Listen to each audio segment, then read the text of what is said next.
story, I have got a verse, and I've got stuff to share with you. The first part of my story starts last week, Saturday.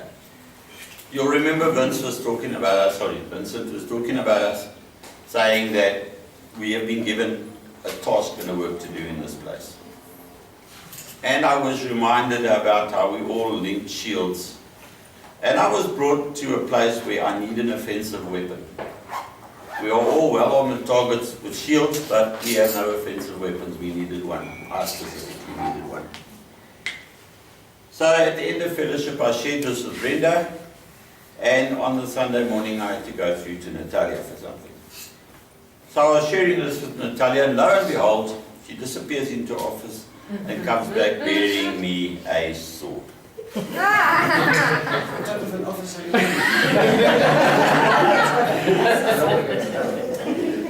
That's what you find when you pack up. So, but the sword was a little careworn, so being the person I am, I stripped it down and sanded it and lovingly painted it. And I couldn't polish the metallic parts enough, so I took it to a place called Anderbolt Electroplating, who said to me they can make it like new. Thank you very much. That's what I wanted. And so then they phoned me and they said to me, no man, look, there was a problem with some of the parts, so we weren't happy with the quality. They were going to replate them. And this is the tip of the scabbard. This was the worst looking piece, and this is what it was supposed to look like. However, the enemy had other plans. I believe the enemy had other plans. And the lady that was doing the stripping of the old plating got distracted is a good word. And so this is what I got back. It looks ancient now. Yes. Doesn't look the same thing. Irredeemable. But the interesting part about all of this is that the Father determined, I believe, the Father determined that I needed a sword. I'm getting exactly the same sword delivered to my house this afternoon at the end of the Sabbath. A brand new sword. So, how mighty is that grace? You guys saw on the columns that I was overwhelmed with His grace because I got all this news that this is what's going to happen. You've also noticed we've been spending quite a lot of time in Jeremiah. Oh yeah. Yeah, we spent a lot of time in Jeremiah. And I was given verse. Jeremiah 1, verses 15 to 19. For look, I am calling all the clans of the range of the north, declared Jehovah. And they shall come, and each one shall set his throne at the entrance of the gates of Jerusalem, against all its walls all around, and against all the cities of Yehudah.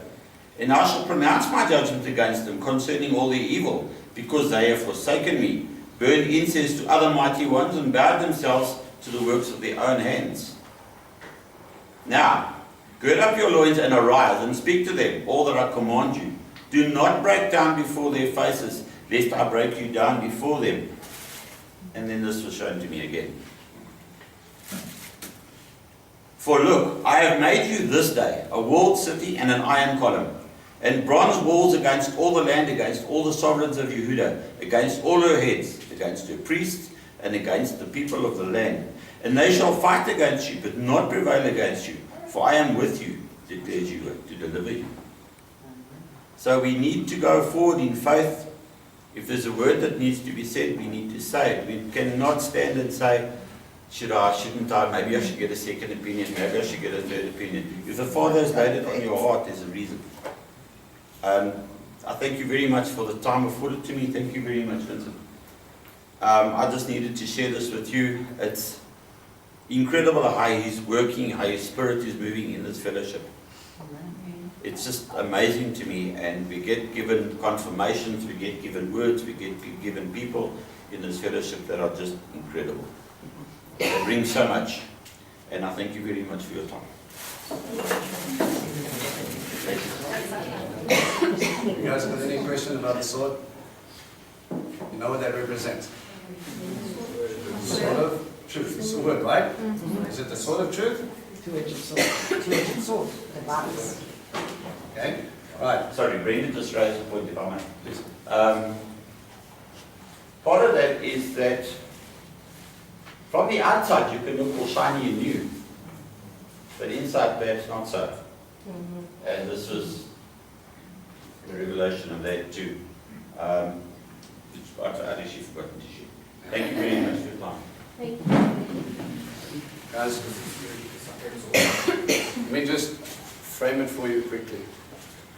God will give you a physical thing to remind you of spiritual truth. Okay? The sword that we carry, right, is the word. Right? And the way it is sort of described, if we look at the way he uses, he's actually pulling from two different pictures. I'm not going to go into this, otherwise we'll be here until Wednesday. And then we carry on. High priestly garments, yes. High priestly garments, as well as Roman armor, and he mixes the two images together. That sword that he carries on is that is a personal testimony, number one. So a word that God has given specific to you. Okay? That is, the enemy comes in and goes, nah, you're not who you say you is, and that's when you pull out your word and you go, but this is who God says I am. That is also, if we want to open it up a little bit more, how was Yeshua tested? Isn't it written? And he came back right with Scripture. You see how Satan likes to twist the verse and tries to change the context. That's why you need to know the word so that you can come up against it. And you understand the heart behind it. Guys, one of the biggest things you will realize is that you can know chapter and verse out of your head. If it doesn't penetrate your heart, it is for nothing. There's a difference between being an intellectual and knowing of God and having a relationship and knowing God. Okay? That's important. To me, when Uncle Trevor phoned me, it is just this, it's an identity.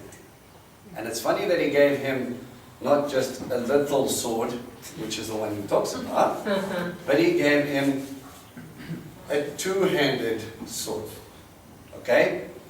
And as I explained to Uncle Trevor, then remember when we linked shield downstairs? Okay? When you're holding a shield, that Tehran, that Roman shield that's about yay big, all the way to your toes, and you're picking it up and you're linked, how am I supposed to hold a sword like this? You can't. Right. The guy behind me has the two-handed sword. So as some of you are taking the hammering and pushing, when the guy behind me says duck, that's when I move. Because he who does not have that type of shield, he has a big two-handed sword that he's got to swing. So he's relying on the guy in front of him. And then he can step out, he can swing, and he can come back. Okay? It's almost like, you know, when I saw this image, it's 2 layers of attack and 2 layers of defense. Okay? It is a physical reminder of something that is there. You see, it was because when I was given that sword, that was really what it was about. It's about going to battle. And I mean, that is ultimately what our walking is, battleground. And that sword is really about, like, everybody's got their call. Everybody's called differently. That's what you were saying last week. There are those that are called to be able to shepherd, lead. And there are those that are called to go into battle.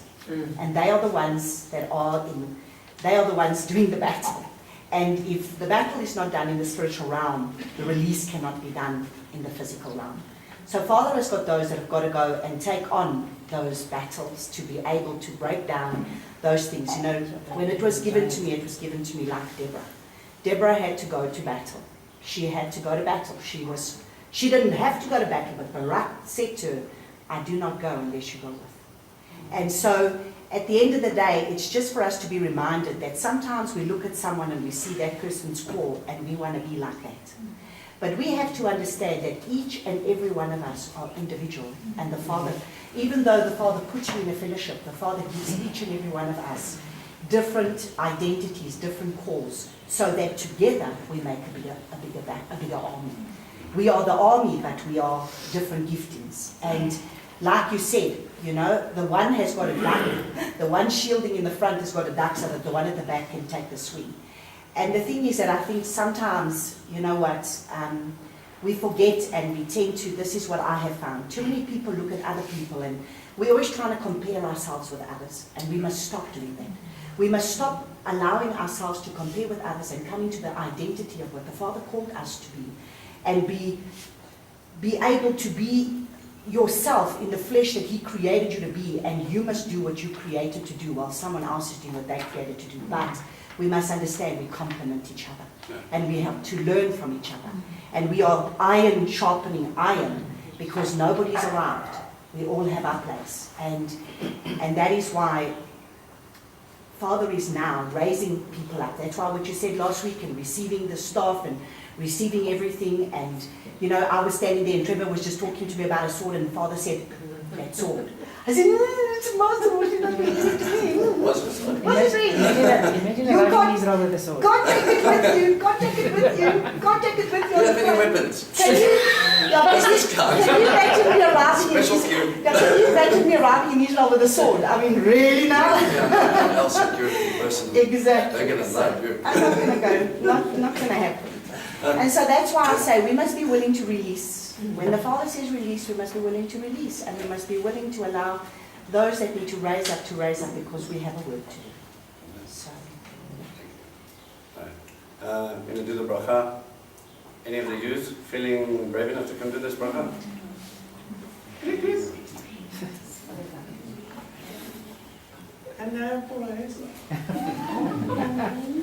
Smanga. Angela. We nominate Samanga. Uh, Picking on you. Isn't that nice? He looks like a leader to me. Please understand, guys. When you come up to this sort of blessing it dates back all the way to Yeshua's time and things. When someone is called up to the platform, the bima, it is an extreme honor to be called up to this place. Why? Because you get to start everything rolling. Okay? Don't just stress it out. Just read it. Just read that thing. Praise are you, Adonai, our God, King of the universe, who gives us Torah of truth and the good news of salvation. To his people, Israel, and to the peoples through his Son, Yeshua the Messiah, our Lord. Amen.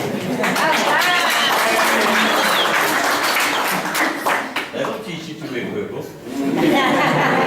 It's a royal color. Yeah. Check everybody's giving him step. Now my turn to give you step. All right. Chapter 28, yes? Yes.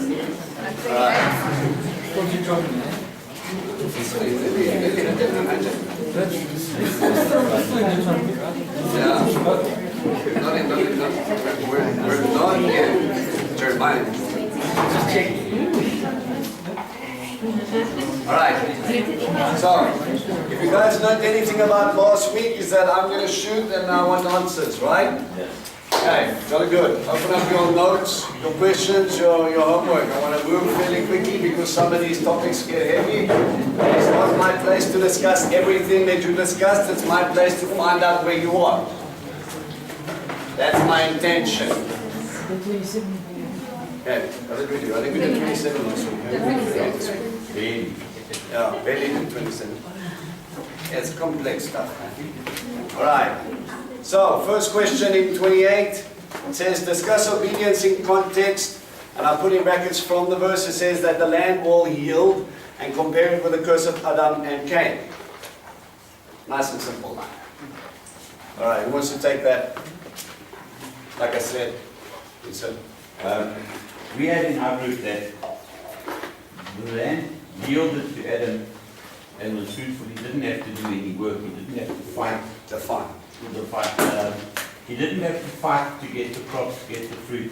The Father was doing all of that in the Garden of Eden. Right, so However, before the fall, yes, the land produced and he did not have to work. yes. Okay. Okay. Well, It wasn't physical. wasn't that physical labor? Yeah. Sorry, a question. Wait, please, finish. Ah. And then we'll pass. A question about that, okay? Okay, carry on. Okay. Okay, so when they sinned and they were cast out of the garden, even angels had flaming swords to keep them out. That became a curse to them because they had to work the sweat of their brow. The ground would not yield. So whatever they did perhaps didn't produce. The thorns grew, the stuff was stony soil, their works didn't work. That meant nothing because they were out of the blessing. Right. So Okay. out of the blessing you will battle, you will struggle, you will carry on, you may not even get a reward for all of it. Okay, right. And how does that compare to Cain? Yes. The curse for Cain was that the land will no longer yield him because he was a farmer. So Right. that's where the city's coming from. Right. Okay, so if you had to summarize very quickly before we answer the question, obedience equals fruitfulness. Disobedience equals... Barrenness. Right. Okay, remember, Gerizim and Sort Ebal. of barren. Okay, these pictures is over there to help you understand. It is an invitation so that when you obey, this is what you will grow. And when you disobey, understand that's what is going to bring into effect. Alright? Thorns and those things were not there in the Garden of Eden. It only happened when everything fell, when everything was broken. We done broke it, and now we want to moan when we get thorns in our feet. Okay? Question. Question. It used to be thought that a woman who couldn't have children were cursed or not that blessed. Can I draw a parallel into business sense to if I'm struggling to get things done that I'm doing something wrong? Not always. Okay, you remember, you've got a couple of different plans of thought, John. God said there would be fruit, but He didn't say what you had to do to get to that fruit, like growing. Right? How many of you, well, let's just go back to the stony soil and all that stuff. When you start with an open field, how much work do you have to put in before you can even plant? Right? So you've got to lay the foundation, you've got to prepare the soil, you've got to get your terraces going, you've got to de-weed it, then you can dig a hole, then you can plant. Only then you still have to wait, okay, Abba, put water, I need sun. Right? And then it starts to grow. So there's a part that you have to do, and there's a part that God has to do. And then you wait. This is the fun part. One of the most difficult things you are going to do in your spiritual walk, we call it the hurry up and wait principle. Get this done now. Move, move, move, move. Okay, Abba, next, what now? Say. Take it down and hurry up. No, but you told me I have to get it done. We're going to move now.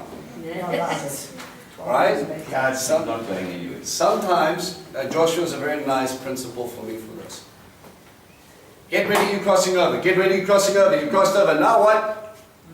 Dedication. Right. Celebrate Pesach. Okay, Jericho. Now what? Go back to the place of dedication. Now what? Take up the things, go to Ebal Gerizim. Now what? Come back down. But I thought we were going to conquer the land. No, wait. But Abba, we've been sitting here for months. What do you want us to do? I want you to wait. Don't get so focused on looking forward that you don't enjoy your space right now. Listen to me. This place that you're in right now is growth place. You just need enough. Yeah, I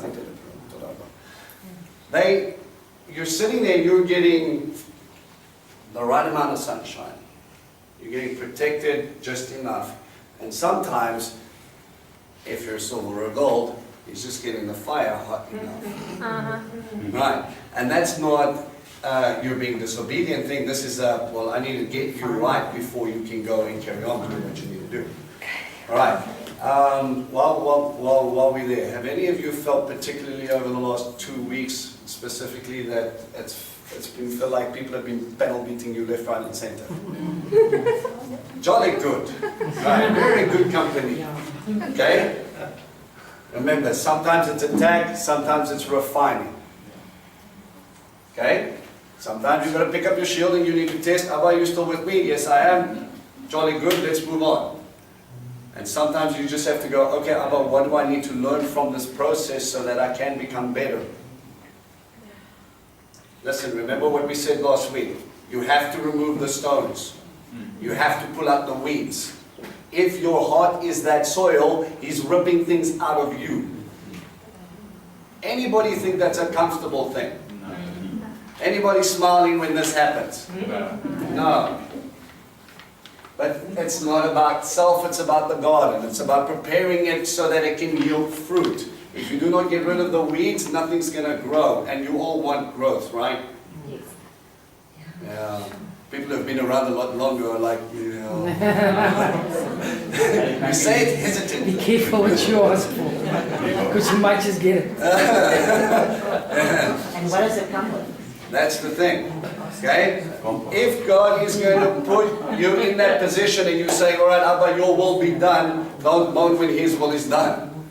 Okay? We transfer our identity onto Him and we say, all right, I don't want to be what I want to be anymore. I want to be what you are making me to be. But that is a process and that takes time and that takes obedience. Okay? All right. Answer your question. Yes, thank you. Plus fat. All right. That's right. Verse 3, which cities? List some of the different ones. If you want, you can scan down to verse 3. You want me to read it for you quickly? A blessing on you in the city and a blessing on you in the countryside. I ask which cities? See. Is that for no? Which cities, Brian? Don't even know the question. Alright, if they're going to say, I'm blessing you in the cities, which cities is he talking about? The cities of the land of Israel. Alright, so where did they come from? They came from Jordan south. Right? No. Where did the cities come from? Oh, the cities. No, they were there. Some of them. Some of them were not. Some of them were built up, right? Remember, I want to bring you back to the inheritance thing. You are going to go into a land and you're going to reap where you did not sow. You are going to live in cities you did not take. That is a gift. And if you're blessed in the cities, that brings me back to cities of refuge, Levitical cities, sprinkled out from the top to bottom because God's Torah is going to be involved in the land which is going to bring obedience, God willing. And then once you get everything sitting in place, blessed in the fields, that's going to yield your crops, that's going to maintain you so that you can carry on living. It's kind of an important thing, right? But when you look at the fields, then automatically, maybe it's just because we were there, the fields of Machpelah. Remember, Abraham bought a farm and in it was a tomb. And it's a nice little illustration for me that you're here because of him. Because they were faithful, they were obedient. Through Abraham, Yitzhak, and Yaakov, you have come back. Because I kept you alive through Yosef, you have come back and you're in this land. Don't forget. Guys, if you're living in Israel, in any direction, generally, you cannot throw a stone where God has not done something insane. The stories still reverberate through. You've got a little road that you're driving on and you go, oh, I wonder where I am. Oh, you're driving through the valley of Elah. That's nice. Yeah, David fought Goliath like 20 meters behind you. I just thought this was a road. No, it's a testimony. Oh, you're driving through the Ayalon Valley, where God stopped the universe to give Joshua more time. The day stopped, guys. Remember, you've got Earth rotating. You've got things working in rotation, specific axis, specific things, that it says if the Earth was half a degree off, nothing would live. Don't worry, you need a couple of more hours. Let me just keep that in check for you. Where's gravity if the Earth stops spinning? Joshua doesn't understand that stuff. We barely understand that stuff now. How did that even happen? But go stand in the valley where it took place. You have eyewitness testimonies of these things. And when he says, blessed are you in. Remember, a blessing is always what to do with God? Brings you closer to him. And you can be sitting in Israel and you can be blessed out of your socks because you cannot get away from what he has done. Or you can go to Israel and you can go party and you can be cursed. Because your focus is so not on God that you don't even see him. That happens a lot, by the way. Okay. Verse 7. Why flee 7 different ways, not 10? What does the number 7 normally represent? Perfection. Perfection. Completion. oneness, normally having to do with what? How do you get to that? 7 days. 7 days, the Creator. It's something that He already put into place. There was...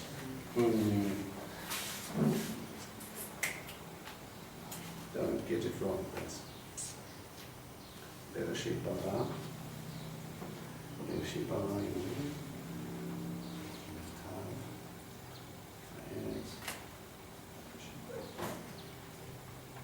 Okay, stand to be corrected. Thinking off the top of my head, in the Hebrew there are 7 words. Okay?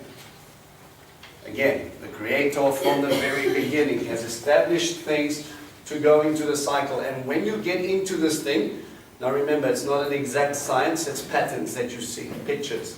That every time you see 7 come in, or when you look at the number 7 and how it's played out, there's normally a theme that carries through, and that's how we get to a general understanding thereof. So if the enemy is going to flee from us 7 ways, who's in control? God. Okay? Important for where they are and who they are. Next. Uncle Vince, I just want to also say that, you know, like how when you say that it's day 6, when we see the number 6, it's usually man or beast consecration. So couldn't the number 7 also represent rest? And if we look at the verse that So says, you're going to rest when you can. the enemy flees from you, will have peace. You'll have rest, that's right. Nice picture. Okay. Okay. Verse 13. Nathan. You're welcome. Verse 13. Okay, discuss the conditional covenant. I wrote the emphasis on if. Okay, because remember, a lot of people will go in and they say covenants, God's love is unconditional. No. Yes and no. Yes and no. It's unconditional. No.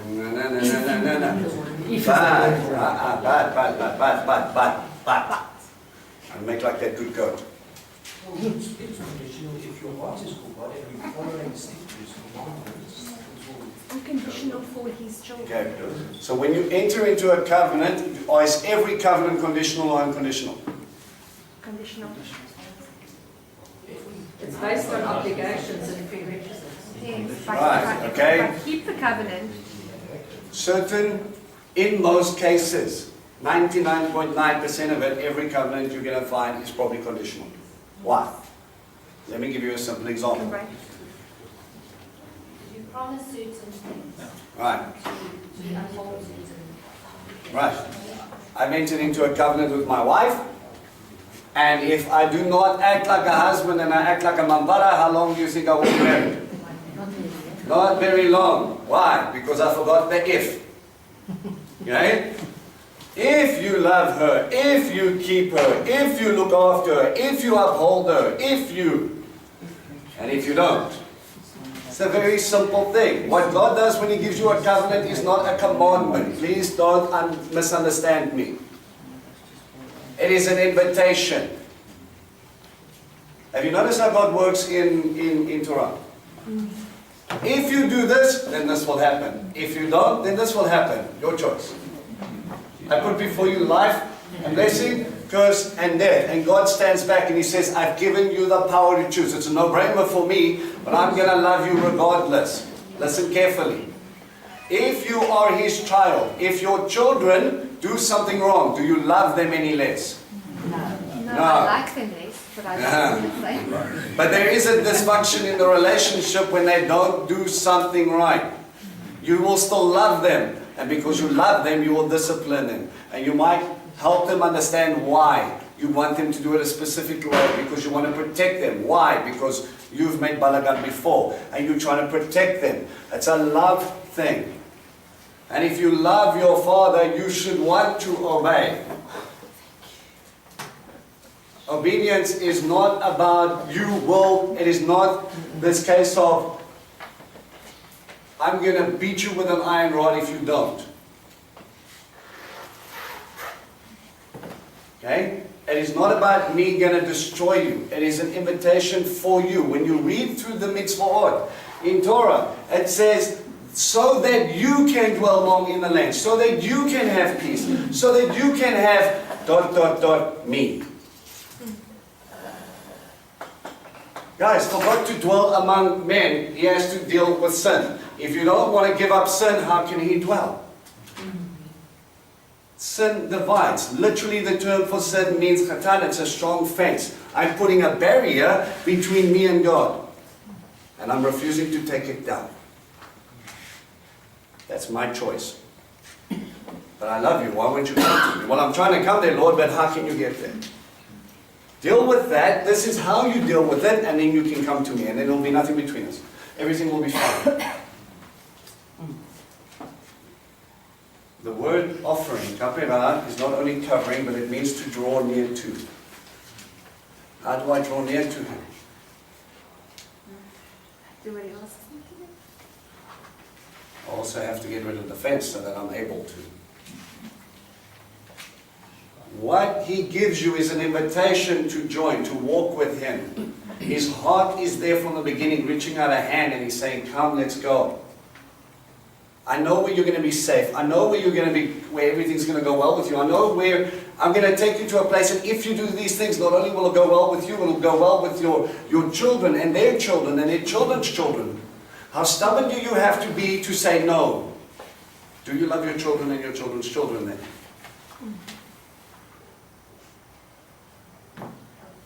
Just putting it out there. If you don't think you're worth it, do you think they're worth it?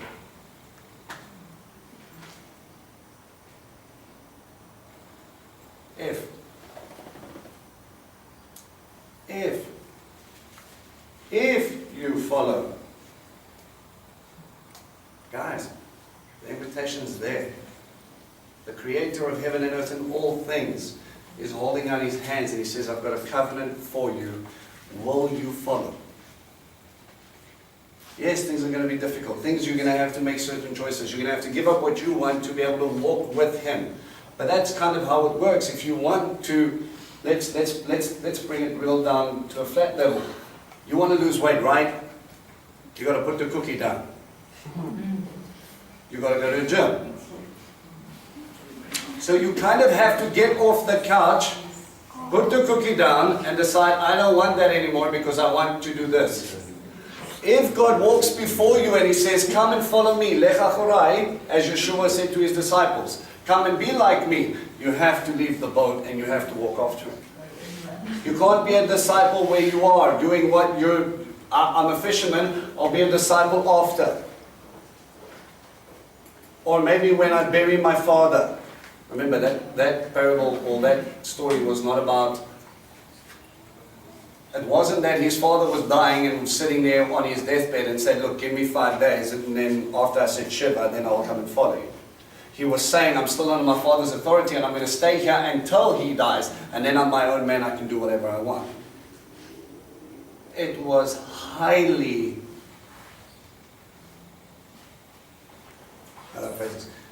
it was an awesome privilege to being able to be called to be trained up to become a rabbi. Don't blame your father because you want to hang back.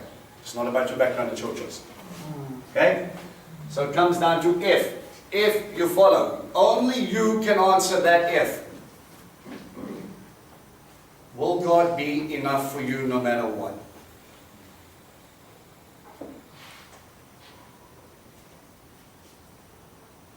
And a lot of that has to give up on self. What I want, how I want it, when I want it. And when He puts you in a situation you don't like, you still choose Him anyway. Why? Because that if means so much more to you. That relationship means so much more. Let me bring it to you one last phrase. Guys, if you're not married yet, one day, God willing, you will be, and you are going to have an argument with your spouse. Amen. Who knew? What keeps your spouse there? A promise. Covenant. I said I'm staying, and whether you like it or not, I'm staying. Because you're going to go from disagreement to disagreement. God willing, there will be very few disagreements and a lot more good times. But just when I have to give up on myself or what I want to do and how I want to do it, no, I want to watch my TV now. but I want you to come walk with me in the garden. No. Those of you who have been around enough realize that that's probably the worst thing you can say. But you choose to stay. You choose to fight. You choose to love. You might not be happy at that time. Some of you have been in arguments and you realize once you stood back after 2 or 3 days, you realize, oh, hang on a second, I was wrong. Who knew? Someone could be wrong. Yeah, if everybody was infallible, it would be awesome, right? You are entering into a covenant relationship with God. This is not something you take lightly. There's a big if attached, and there's an invitation for you to walk with Him, and you have a choice to make. That if people don't see, let's skip over. All I'm saying is, let it stick out a little bit more so you understand that you have a part to play in all of this. Okay? Yeah. Then we went through, yeah, sorry. It's the unconditional part. I mean, that's a conditional part. The unconditional is, I will love you regardless. I might not be happy with you, but I'm going to love you anyway. And Right? Abraham didn't have condition. Yes, he did. Yes, he did. Yeah, it was a symbol of a covenant was circumcision. Right. That'll come later. Yes, Captain Flintstone. Right. Then we go through this lovely pieces and we look at Deuteronomy 28 and we go blessing, blessing, blessing, blessing, blessing, and then it seems like 4.5 pages of curses. How many of you started ducking under your chair when you were reading that stuff? And some of them go into quite gruesome detail. Right, I'm not going to focus on the gruesome detail. If you did your research, you will realize that God was warning them of what was going to happen, and they still ignored Him, and then they were faced with sieges, and they were starved out because they realized an army that is malnourished cannot fight. Who are you fighting against if you're holding on to your curse? Right? You're fighting against yourself, you're fighting against yourself. The one you said you will follow and that you would love and that you would walk after, and then you decide to camp yourself in, hold on to your false deities, your gods, and remember guys, in this day and age, the biggest false deity is you. That's right. People will chase fortune, fame, power, greed, but what they don't understand is in most of that, self becomes more important than God. If you're brave enough to sit on His throne, let me warn you, it doesn't work out well. Okay? So God goes through this, and then I have to ask myself the question, because as many people fail to do when they study Torah, you've got this vengeful, wrathful, evil God. Hang on a second here. It was all love and salvation and bringing people out and shaking heaven and earth to get them to this point, and now Moses is very angry because he gives you a list of curses that would scare most people. So stop and you ask the question, what is a loving Father trying to do? Teach us, Guide us. protect, Guide us. discipline. Right. When you look at the curses, and let me frame it for you, go back and read it again. If you do this, then this will happen. If you do this, then this will happen. If you do this, then this will happen. And if you still continue to persist, then this will happen. Then this will happen. And this will happen. Why are the curses so long? Because He's fighting really hard to get you back. Uncle Grant? He also uses minimum force with the curse. In other words, the curse to a point. He won't destroy you completely first time you do something wrong. But the blessings He applies completely. Right, very nice. He's fighting for you. And He's trying to keep you safe. And He's trying to get you back. Sometimes we walk. How many of you have done this? You've walked a path because you thought it was a good idea, then you got smacked. And then you got a shock and then you're like, who did that? Why did this happen? And then you take 3 more steps very tentatively and another one comes. Bah!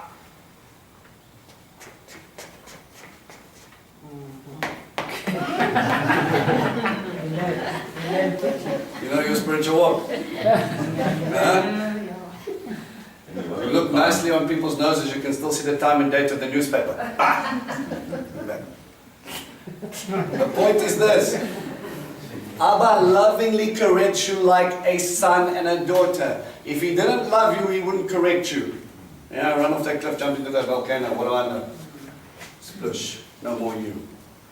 No, he will shout, he will scream, he will grab your feet, he will tie you into a little knot, he will pick you up, and you will scream, because that's what you want to do, right? Because you know better. And then he will slowly but surely drag you down to the bottom of the mountain, untie you, talk to you, and then let you go. And when you go running up that mountain again,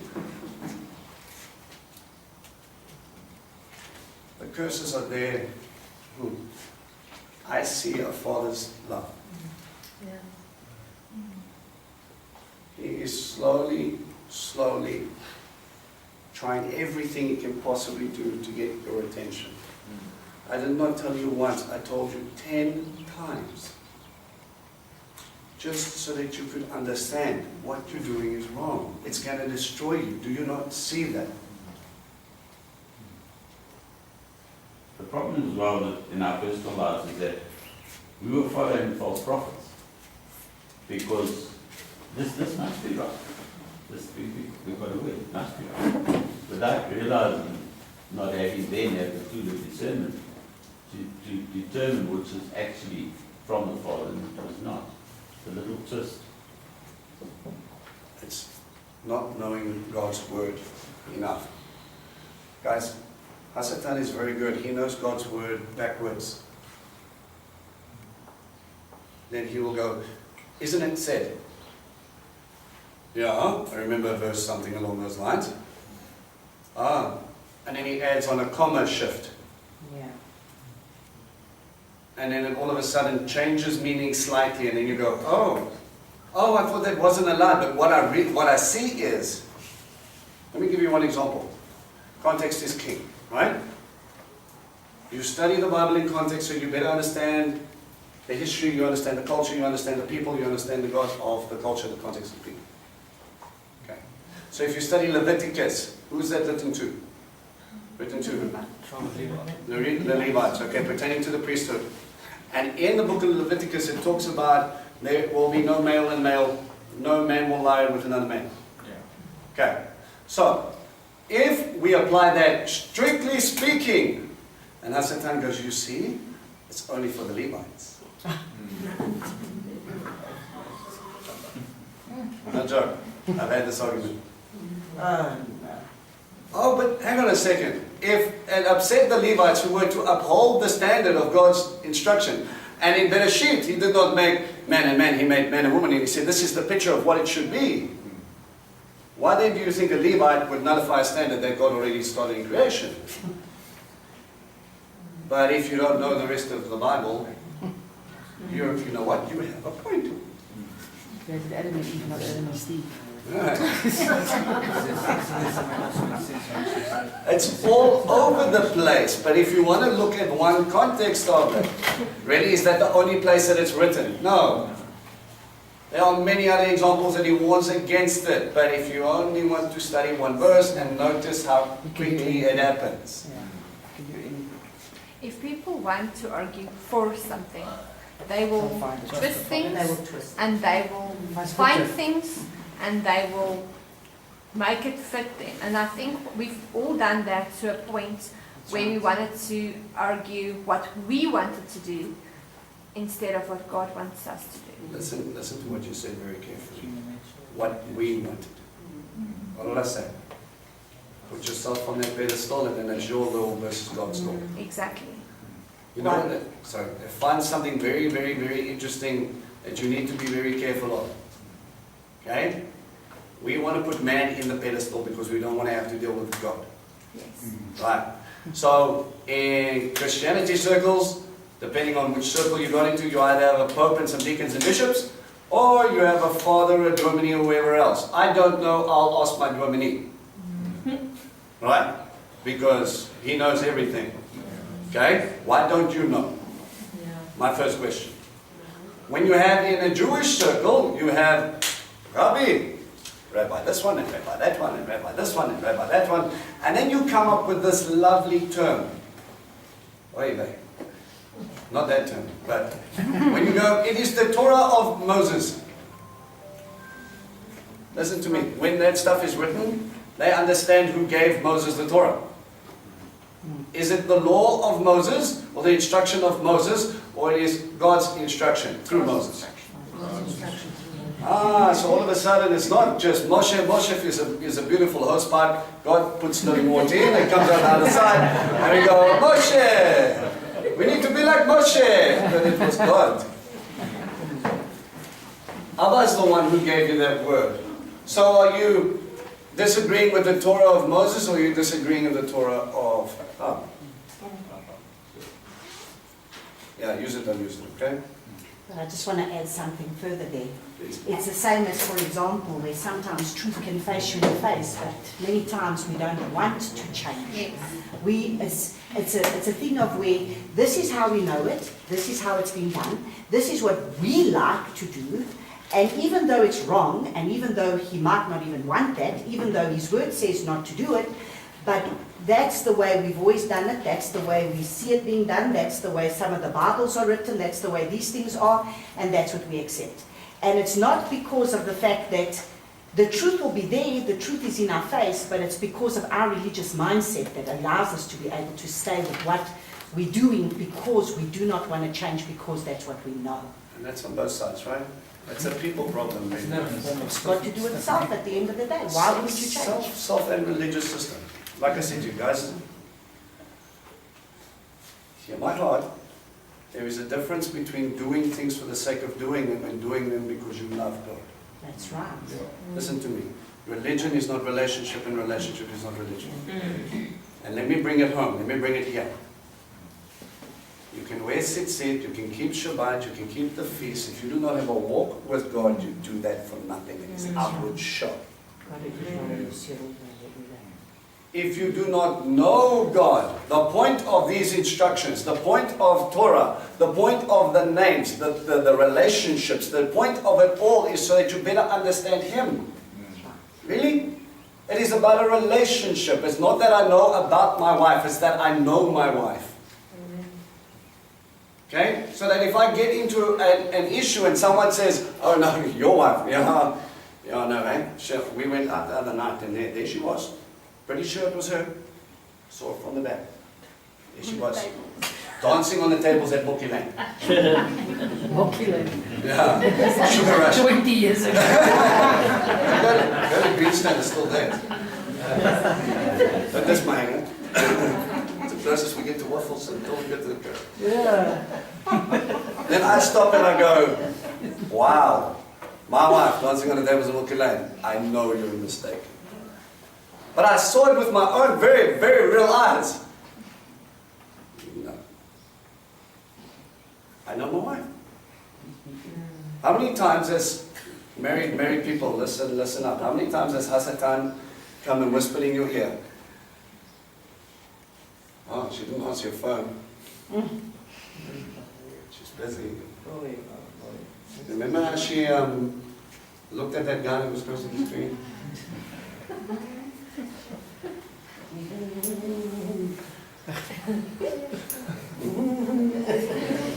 Yeah. And this happens on both sides. Oh yeah, there he is at gym again. All those ladies looking at those muscles. Yeah, who trains for 2.5 hours really?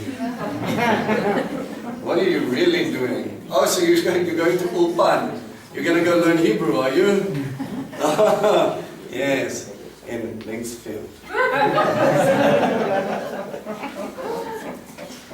How long does it take you to switch off your brain and tell him, sorry, but these ears are closed for service? I know my wife. I know my spouse. Listen to me. He will try and he will niggle and he will use things to get you to focus on other things, and all of a sudden, I remember my mom and dad my mom had a dream once about my dad having an affair. She woke up and she was cross with him for 3 days. And he was like, I was asleep. What did I do? No, but in my dream you were. That's emotion. That's emotion. Huh? It's the emotion behind it. She feels betrayed. Yeah, but then again, where do they come from? Now you want to put a spanner in the works of relationship because Hasatan gave you something, or you had too much Mookie land before you went to bed. You know what I'm saying? Okay? Did someone want to say something in the back? All right, we all good? All right, okay. Chapter 29. So, chapter 29, in motion summoned the Israel. All Israel had said to them, you saw everything Adonai did before your eyes in the land of Egypt to Pharaoh. Please pause. Which generation is he talking to?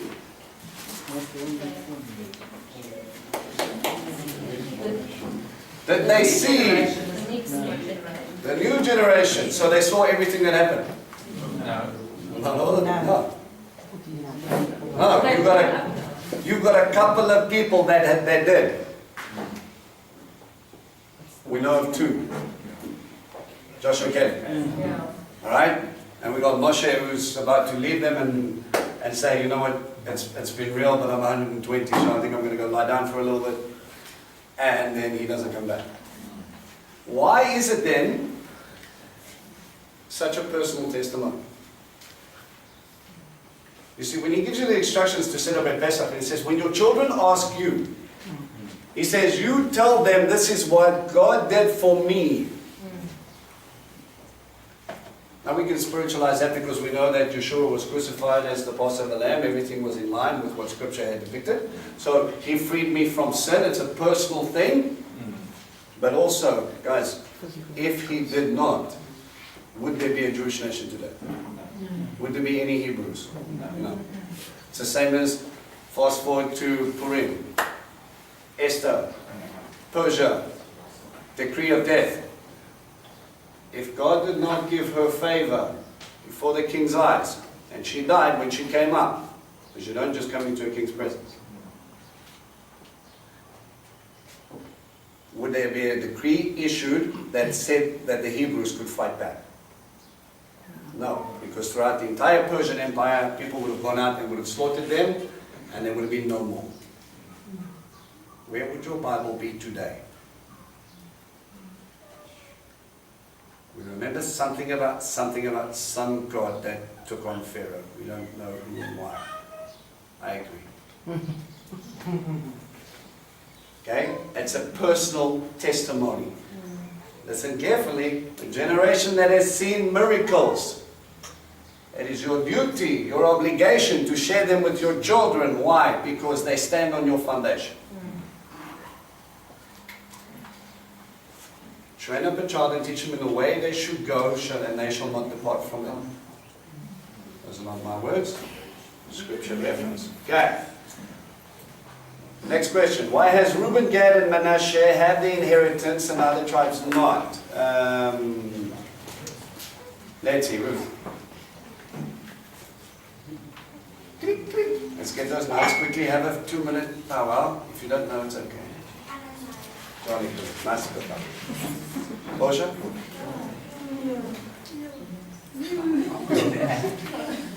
That's why we have notes and that's why we remember what we've done. Laura?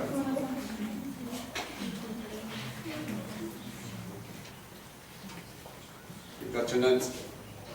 Anything ring a bell? Nothing.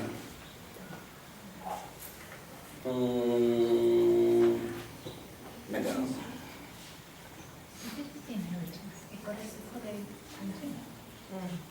Because that's what they chose to be capital. Ah, right. Because the tribes mentioned here, right? Yeah, those. Don't have Reuben, Gad, and Manasseh, do they?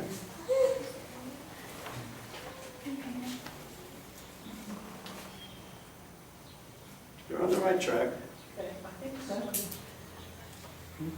Because they needed more land, but not only did they agree to stay on their chosen path, they agreed and undertook to help on the other side as well. Right, so they will only really receive the inheritance when? Right, when everybody gets their inheritance. Remember, they stayed outside of the promised land. For me, it's a conundrum, really. There's the promised land. Can we stay here? You're at the river. Why do you want to stay? I don't understand it. Kind of makes my head go wonky. But anyway, they did. And then he says, all right, after negotiating and chatting with God, he says, all right, you will go out and you will help everybody first, and then you will come back and you can settle in with me. Okay. So, Since people prefer what they know rather than what they don't know. it's a funny conundrum to me, because when they said it, what did they say when they were there? You mentioned it. Because of the land This- was suited them, the land was fertile, there's grass, they had a But large... they've never been over to see what was waiting for them on the outside. But that wasn't the end destination. It's like running away Maybe from they- stopping in front of a line. You remember the cows of Bashan? Now in Israel, you don't have a lot of cattle. Why? Because you don't have a lot of massive grazing land like we have here. Okay, the sheep go and the goats go in the wilderness and they eat their little tufts, one mouthful at a time, and you almost see grazing stripes. When you look at just after or from the rain, yeah, probably March, April, you start to look, when you go into the desert, it's fairly green, believe it or not. When you're looking at it, you're like, you are now in a desert, and it looks grass green. It's really weird. But anyway, a little bit later, you start to see like these little lines on the mountains, on these hills. Those are grazing lines. Okay, little patches that look like people have walked it. And shepherds bring their sheep and then they run on the same pattern. There will be a line over there and a line over here and a line over there. And they would just have their little mouthful at a time. But then you have scripture reference about the cows of Bashan. That's up in the Golan Heights. Now the Golan has lots of place for cattle. Good place. Fertile places. And then they stopped and they said, no, we see with our eyes, and this will be good for us. Listen to me. Eve, she saw fruit and she perceived that it was good. It didn't end well. Okay? I have a conundrum with this because I think if you only walked a few steps more, what you could have had. Okay? There was so much more for you there. But you chose to settle in a place. Look, it had cities and it must have been fairly good. It's just on the other side of the river. They look very similar, but you could have maybe had the Golan. But Vince, isn't that why maybe then the land of Jordan does belong to Israel as well? Because if they settled there, then that was the land of Jordan, isn't it? Yes. Well, that's the thing that kind of got, in my understanding, and I could be wrong, it kind of they said, okay, well, we'll give you that land. That's the way the story went down, right? And he says, all right, God says you can stay, but the troops have to go out. So he extended the border to accept their request. So because of that, it became part of their grouping. But from what I see before that, it was always about the other side of the Jordan. You needed to cross over. Crossover was always a picture, baptism and changing function, right? You know the story with Nicodemus. I know I digress, but we've got to understand this. It says the story of Nicodemus. He comes to see Yeshua, and he says to him what? How can I be born again? Right. My mother's womb. Says, you will only see the kingdom of heaven. No one will see the kingdom of heaven unless they pass through Water and spirit. I think. water and spirit, which is Hebrew form? Ruach. Baptism in Ruach. Ruach, which is wind, and that wind comes from God. It's Ruach HaKodesh, the holy breath. That's what it means, the Holy Spirit. So when God parted the Red Sea, there was water and there was Ruach. Right, His breath parted it. It said a mighty wind came up and parted the waters. They went from slaves to free men. A nation where before they were a nation within a nation, and they were just kind of this ethnic people that came out to be a nation of Israel. Okay? And all of their past, Mitzrayim got washed away. Then they march around the mountain, they enter into covenant with God. Let's do the shortened version. Run all the way around and they get to the Jordan again. And he says, all right, I need to part the waters again. What's going to part the waters? The covenant that you received at Sinai. Do you love me? Do you love me? Do you love me? Sound familiar? And the box goes in the water parts, and I go from a wandering nation without a land, God's people, into my inheritance. I'm now coming home. Enter into whose kingdom, apparently? From an earthly perspective, the 7 pagan nations. From God's perspective, the staff gets knocked on the stone, boom, boom, that is home, time to move. I've given you guys 400 years to do it my way, you refused. I'm going to use this place for my glory. And I brought a people with me who said that they were going to do it my way. They did. Sadly, many didn't, but many did. Okay. So, just understand that through the parting of the water, God is changing their function. It is a rebirth and a rebirth again, in a sense. Okay? He changed them just from wanderers to a place where you have come now into... I just see something that's like personal here. Sometimes we get discouraged and we give up. And I think sometimes God's grace will stretch over that border to meet your need, even though it's not the fullness He wanted for you. But, you know, His grace stretches over the water for you too. Because I think maybe they just were tired and they didn't want to carry on anymore. We're humanizing it. Yeah, we're humanizing. Maybe the people are like, this place is perfect, why do we have to go any further? Yeah. They could have stayed in the wilderness if they enjoyed grazing that much. They didn't. But I think if we look and see, even in the book of Obadiah, there is a blessing that is for, you know, on the Syria side, there's a blessing for Egypt, there's a blessing even by Lebanon's side, there's blessing everywhere, but there's no blessing for Esau. So Esau was already, that land was already a problem from the time they were already going to cross. He had a problem with them. You have blessing in Torah that said, I gave that land to Esau.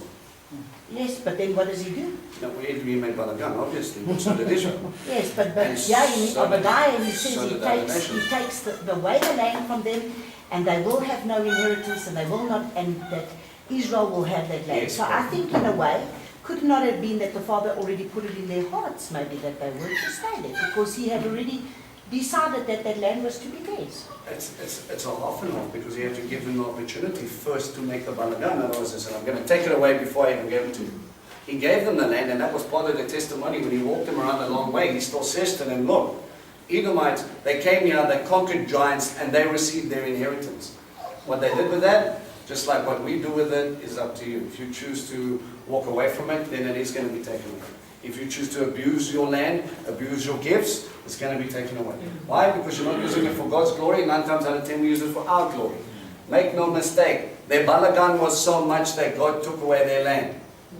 That didn't really happen to most of the other surrounding nations. Egypt is still Egypt, even though the Egyptians are not really the Egyptians, but their land is still there. These people were literally wiped out. And I think one of the pinnacle references of that is when you have Herod the Great, who is half Idumean, half Jew, standing over there trying to kill Messiah himself. Yeah, top 10 things not to do if you want to keep hold of that. Sorry, I just want to ask, Abraham's first son he had with Hagar, where was that nation? Ishmaelites were nomadic. So were they around? They were like the Bedouin. Okay, they were Ishmaelites. They were traders. They never really settled in like Abraham. The only piece of land he really owned. They would move around a bit. He was in the region of Beersheba, etc., etc. Okay, but as far as I understand or remember, the Ishmaelites were nomadic, so they would move around like normal shepherds, and that we used to do in that day.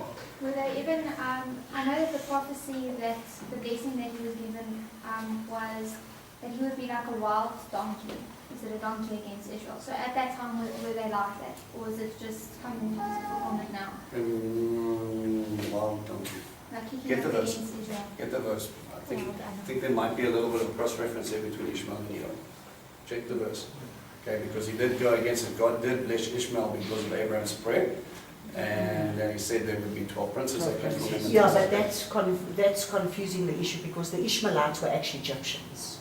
Because remember, Ishmael was a son of Hagar, and yes, but of Abraham and Hagar. Then what did she do? She went back into Egypt, and that's when he married an Egyptian woman, and that's when he then had 12 sons with 12 princes. That is why. But they didn't settle in the land. They were Ishmaelites. They were nomadic in the promised land, because remember Joseph was still traded with people that were, or no, who was it?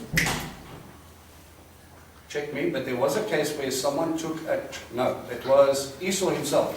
Esau, remember, Jacob went and he got his family, his wife from, yes, Laban, which is family, right? Yes. And then Ishmael saw that it displeased his parents because he married Canaanite woman, and he took someone from the tribe of Ishmael, and then he married her. So they must have been in that region. It is a possibility. Because if Definitely you follow see- the God of If Egypt. you see the promise that's done to Israel, he says, Israel are my people. Yeah. He says, Egypt are my people. Israel is my inheritance. Egypt are my people. Which verse? It's in, I'll give it to you, it's in the prophets, Isaiah. I'll get it. Don't carry on. Yeah, but at the same time, Joseph was there, right? But yes, please. All right. Next question. Verse 10. Where did the foreigners come from, and why does God include them? Because they choose. Where? I don't know where they come from. They know that they choose to follow. Right. After they saw them, the God that did all the wonders and all the rest of it, foreigners came out with them. And I was thinking about this morning. I thought, you know what? We actually have archaeological evidence that some of the Hebrews were lifted up to run their own crews. They were taskmasters themselves, so that they could have had slaves that they bought to help run their household. Some of them were quite wealthy and lifted up. That's why they didn't really want to leave. And a lot of them were just being beaten and used as slaves. And then you also had a mixed multitude that Scripture says that left Egypt with them. Notice they went all the way up to Mount Sinai, and it's mentioned. And God comes down and He gives the ketubah, the wedding contract. He does not stop and go, for the house of Jacob and all you other people that come from everywhere else. He gives one Torah to one nation. Right? And at the same time, Yeshua talks about being one flock to one shepherd. Okay? Did you find it? Yes. Please. Okay, it's in Isaiah 19, and it's from verses 23 to 25. And it says, in that day there shall be a highway from Mitzrayim to Ashur, and Ashur shall come into Mitzrayim, and Mitzrayim into Ashur, and Mitzrayim shall serve with Ashur.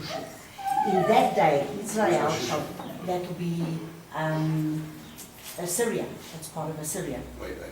In that day, Israel shall be one of the three with Mitzrayim, and Ashur, even a blessing in the midst of the earth, whom Yahuwah of hosts shall bless, saying, blessed is Mitzrayim, my people. But Assyria And Assyria, the work, Ashur, the work of my hand. So they're going to be an example. He's going to make an example of Assyria, which is what he's doing today. And he says, Mitzrayim, the Egyptians are my people, and Israel, my inheritance. So this is part, I'm just saying, because when we've had to deal with the borders. sounds like a lot of prophetic things. Yes, this is all things to come. So that's why I'm saying, if you go back and you see, Hagar definitely went back into Egypt. She had 12 sons, and that is why it's the Egyptian people. The Egyptian people, that's why Father always, even when Yeshua had to go and find hiding, he went hiding in Egypt. There's always a reason for Egypt. There's always a reason why the Father is always using... It's a certain type of shadow. That's right, because that was a place of where he says, he says they're my people. Why? Because it's the Ishmael. This is where we get confused. We always use the Ishmaelites as being the Arabs. No, the Ishmaelites were not necessarily the Arabs. The Ishmaelites, Ishmael married a woman, she went back to Egypt, he married an Egyptian woman. She had 12 princes, just like Isaac had 12. Just like with Israel, there were 12 tribes. There was 12 princes. And therefore, the Father has a promise for them, because this is part of the work fathers had us do on the borders, to be able to declare the prophetic things that are to come on these borders. And that's why I'm saying, when it comes to Mitzrayim, when it comes to Egypt, there's always been, Father's hand has always been there in Egypt. Correct me if I'm wrong, but didn't Ishmael choose to stay in the wilderness of Paran? That Ishmael went and dwelt in the wilderness of Paran. Sure, there's a scripture reference here. Does it ring a bell? No, all right. I'll check go it check out. it out. All right, okay. So, back again. Tell you, you will take 42 chapters. All right, so the foreigners were people that left Mitzrayim from all nations. God includes them in a covenant, a contract, the land. He gives them place, and that's why in Scripture it talks about even when the foreigners come and dwell with you, they will live accordingly. Okay.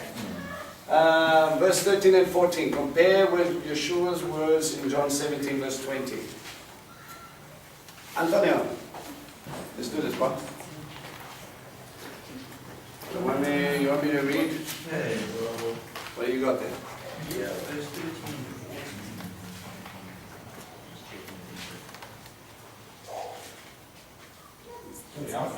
wagon, to be honest. Where are we supposed to be? 29, 15. All right, well, read what you got. Because remember, different Bible translation, different verses in places, it's fine. Not with you alone I am making this covenant in the soul. Yes. But with him who stands here with us today before Adonai on every kingdom, as well as with him who is not here with us today. All right, and how does that play out in John? It's the same, but it shows John 17. Yes. Read that bad boy.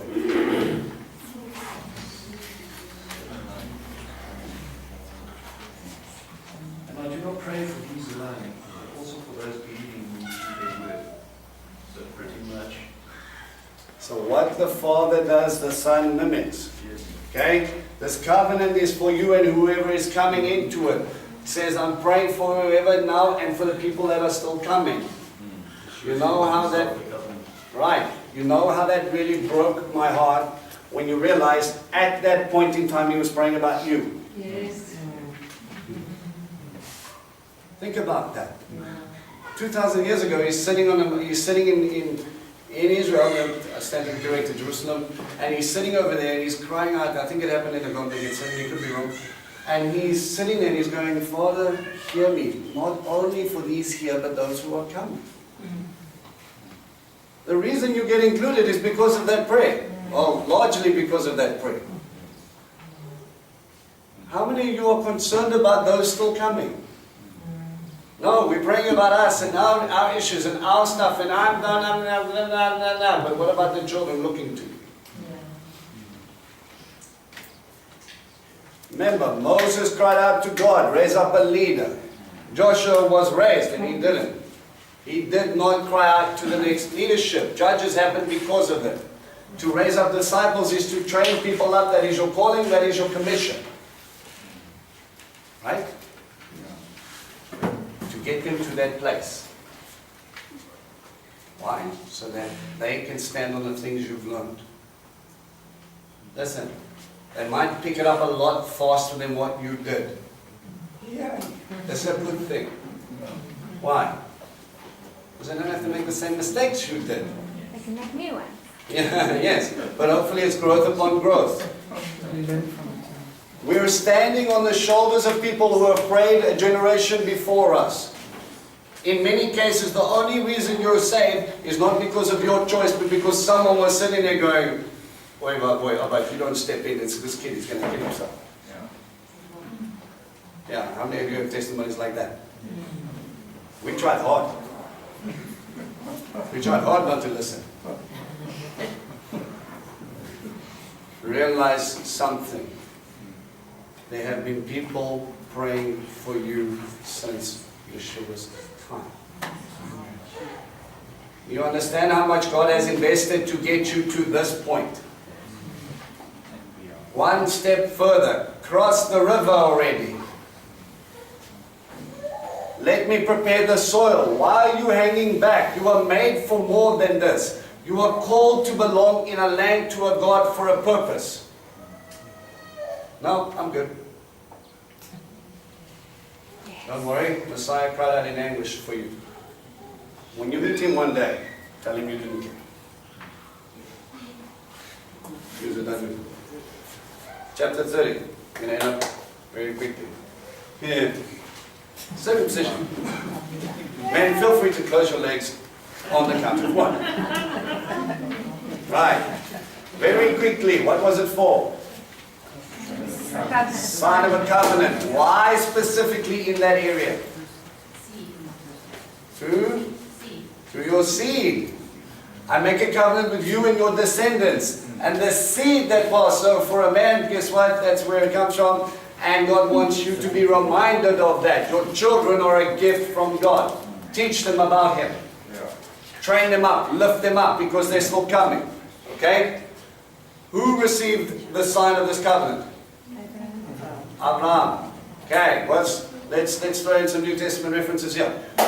Was he considered righteous before or after circumcision? Before. Why? Because of God looked at him and how he trusted God and how he followed his mitzvah without a given, No, you said it already. It said you trusted him, he believed God. When God told without a doubt, yes. told the really old man that he was going to have a child, he said, "Thank you, Lord." He did not go, "Are you kidding me?" He was righteous by his faith. He believed, he was righteous by faith. Guys, listen to this. You are considered righteous because of your faith. You believe in a sacrifice you never saw with your own eyes. How many of you have met Yeshua physically in the sense of a 2,000 euro gold type of guy and you're saying, "Hey, how's it going? Can I shake your hand?" No. So how do you know he exists? Not just faith. Testimony. He gives you testimony. He reveals himself to you. How do you know he died for you? Eyewitness testimonies of what happened before and how your life has changed because of it. Change is a big part of this process. If you don't change, I ask what the problem is. You know, people want to work on the spiritual gifts, and listen to me carefully. They use the idea of talking in tongues as the buzzword to receive the Ruach HaKodesh. Let me correct you. It doesn't happen all the time to everybody. Sometimes people were baptized and they didn't receive the talking in tongues things, and sometimes they were. Okay? It's a change. You have to see the change in someone's feet. Talking in tongues is a manifestation gift. That means it happens once, and tomorrow, guess what? You needed to talk to a Swahili man, but you needed to spread the gospel and tell him about God, and you can't speak Swahili. God goes, talk to him, and you go, I speak it to you in English, and he hears Swahili. You understand me? Think about it this way. He did Babel. The Tower of Babel languages got divided, and then he said, no, come back. Thank. You understand me, right? Yes. I cannot now move to the country and think I'm fluent in Swahili. That's all I'm saying. You're going to find trading very difficult. Okay? That is one aspect of the talking in tongues thing. Okay? So it is very much a case of circumcision was a sign of a covenant because it was a relationship for God. Okay? What made a 100-year-old man decide to go get a flintstone and thereafter line up 318 men? And his sons. Yes. How many of you would have started to question the senility of that old man?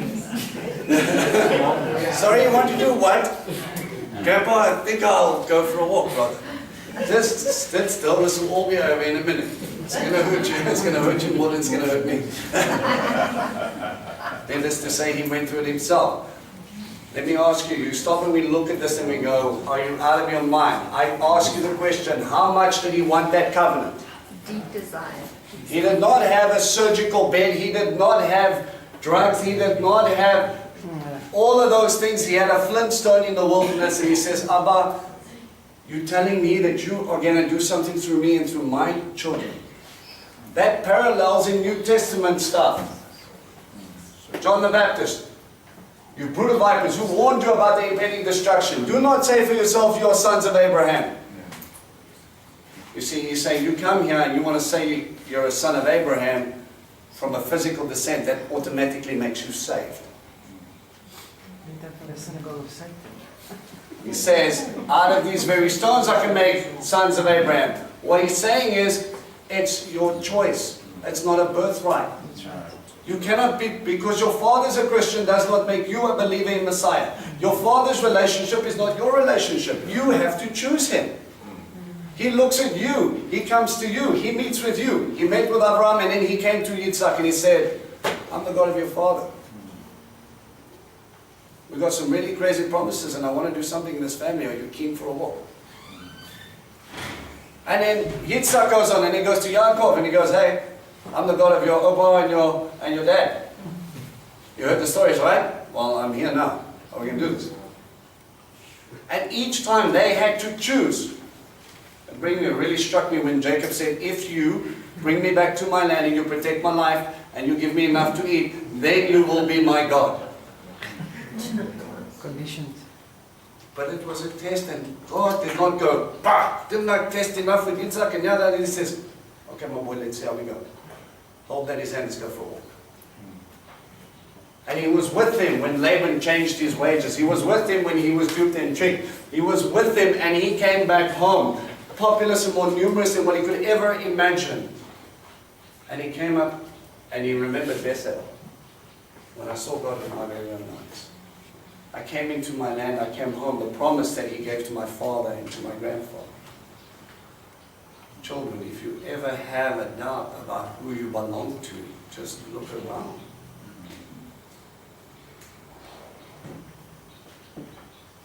You have an inheritance that you don't acknowledge. You have a home you don't even think about. And a symbol of it all was a simple sign to a 100-year-old man about taking off a little bit of skin. And he says, Abba, with every fiber of my being, may my children and my children's children and their children stand before you. If I need to do this, and remember, circumcision is an issue of obedience, not for the grown-up. That's how it started.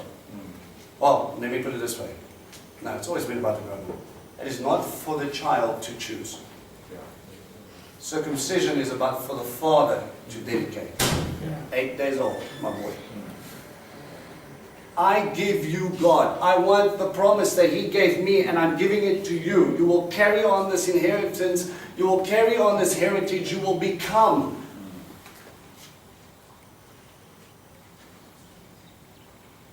Listen to me. Dads, the best thing you can give your children is God.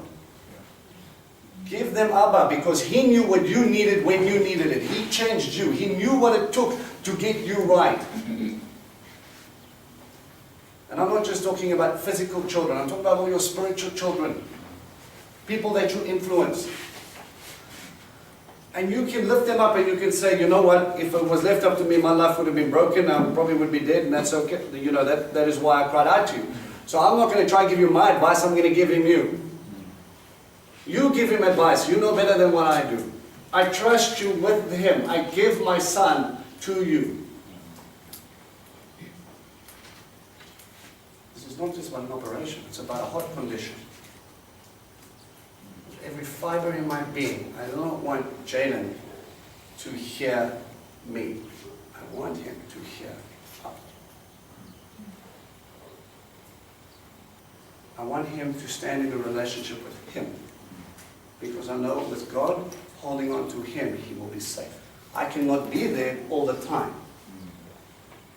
I can't protect him. I can't help him. One day he's going to leave the house, and then what? Am I going to camp in his front yard? Sitting over there and I'm going, okay, don't worry, my boy, while you're sleeping, Daddy's packing. I've got my 9mm, I'm going to make a gun, and I've got a staff. Let's roll.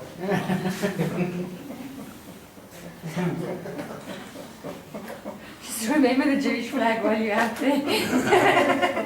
Listen to me. This is not, you're not IDF. You are sitting in a place of, he's going to have to leave. Who do you want watching his back? And listen, kids, the reason your parents are pushing so hard is because they made lots of mistakes. And they're going, don't repeat the cycle, break the cycle. Guys, give me one moment. Sin leads to what? Consequence. Some of it is death. Eventually. Okay? We don't like consequence.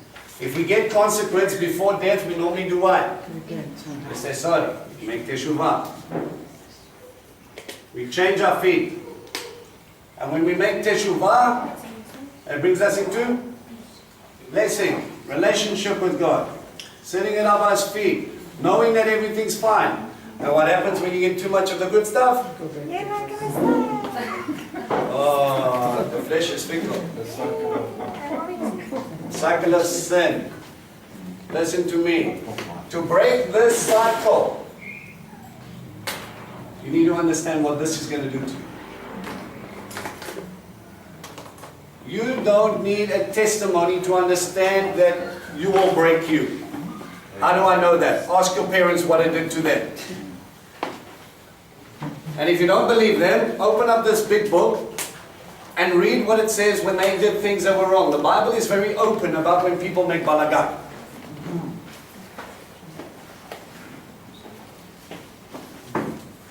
Are you hearing me? He's sitting up here and he's saying, I need you to walk away from this. You were not made to sin. God can break the cycle. He can show you that you can grow and you can become better than that. Can I get a few of the older people, if God has ever broken a cycle of sin in your life, when you were doing things in the beginning and you really struggled to get away from it, now you don't even think twice, it's easy. Don't tell me your God cannot save you from your sin. Don't tell me this God cannot save you from your past. That is the entirety of who He is and what He's going to do. But you need to acknowledge that sin is sin. You need to understand that there will be a consequence. You will understand there's a newspaper attached to that consequence. It's going to make you cry and hopefully bring you back. If you're really stubborn, well, read the list of curses and to get you to a point where you cannot live. Willa. I wanted to add something to that cycle there. It is impossible for us on our own to break that cycle. Right. There's a chapter in Romans on 7 where he complains and says, "Oh, wretched man that I am, who can save me from this body of death?" He is speaking of that cycle there. It is impossible. But in the last verse he says, or it's the second last verse, he says, "I thank Jesus Christ for freeing me." Thus he's pointing to our King as our surety, that the fact that He died and resurrected is our surety that we can break that cycle. And that leads up to it's kind of going back to chapter 6 where he's saying, how shall we that are dead to sin still live there any longer therein? He's speaking about that exact cycle. So that points us to name any sin that you are currently in bondage to that is impossible to break for our King. Right. Thank you. All right. Okay, there's obviously lots of this when we went into circumcision, and I threw in one or two little funnies like Galatians, so I could laugh at you. Not really, just to see where you are. Does anybody have questions about that? New Testament references, understanding the heart condition. I remember reading in Galatians something, I don't know where it was, but it's where it says that Yeshua was neither circumcised nor uncircumcised. Wow. What is he talking about? Remember, that comes to the next question. What is circumcision a euphemism for? It says it profits you nothing whether you're circumcised or uncircumcised. But you're talking to a Pharisee. Let me throw a spanner at you just before I say anything here. I want you to go to Galatians 5 quickly. Very quickly. In the beginning of Galatians 5, if you will just bear with me.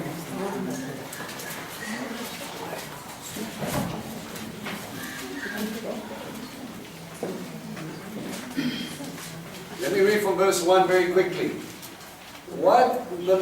Understand you're reading a letter, and here we're just picking up context of letter. There's a whole bunch of issues going in. People are talking about circumcision for the sake of salvation. Okay? Remember, Abraham was considered righteous before. Listen to what he says. What the Messiah has freed us for is freedom. Therefore stand firm and don't let yourselves be tied up again in the yoke of slavery. Mark my words, I shall tell you that if you undergo a Brit Milah circumcision, the Messiah will be of no advantage to you. Again, I warn you that if you undergo a Brit Milah, you are obligated, or anyone who undergoes a Brit Milah is obligated to observe the entire Torah. Now, please scroll down slightly a little bit longer. Go to verse 11 for me. Now, Paul, you've always got to read in context. You can't just read one thing of Paul and context. All right.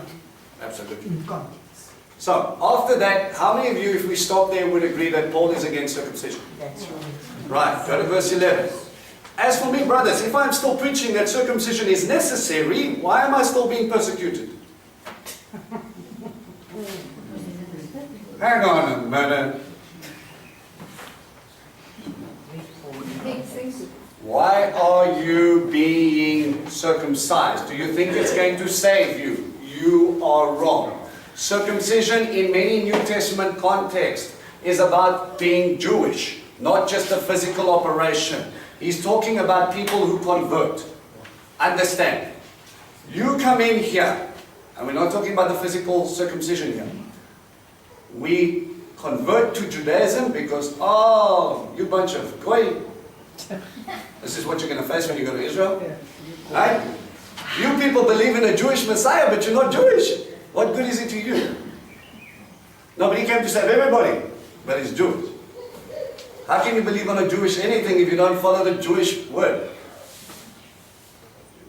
You start to see the brain thinking here.